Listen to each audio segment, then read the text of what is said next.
Welcome. If you've ever found yourself searching through endless chats trying to find that one photo, video, or link you shared with a specific friend on Snapchat, today's guide is for you. In just a few steps, you'll learn how to quickly view all common attachments with any friend using the latest Snapchat update. First, open up the Snapchat app on your phone. Once you're in, look to the top left corner of your screen and tap on your Bitmoji or profile icon. This will take you straight to your profile page, where you can manage your account and see your list of friends. Next, tap on My Friends. Here, you'll see everyone you've added on Snapchat.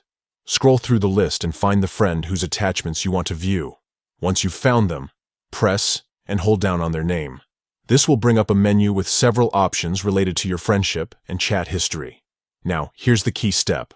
Scroll down until you see the section labeled Chat Attachments. This is where Snapchat conveniently organizes all the photos, videos, links, and other files you've shared with this friend. Instead of scrolling through your entire chat history, you can now browse all attachments in one place, making it easy to revisit memories, find important links, or just see what you've shared over time. This feature is especially useful if you're looking for something specific like a saved snap, a memorable video, or an important document. It's also a great way to relive moments you've shared together, all without the hassle of endless scrolling. Remember, the chat attachment section is private and only visible to you and that particular friend, keeping your shared content secure and easy to access. So, next time you need to find something you sent to a friend on Snapchat, just follow these simple steps and enjoy quick access to all your shared attachments. Thanks for tuning in, and happy snapping!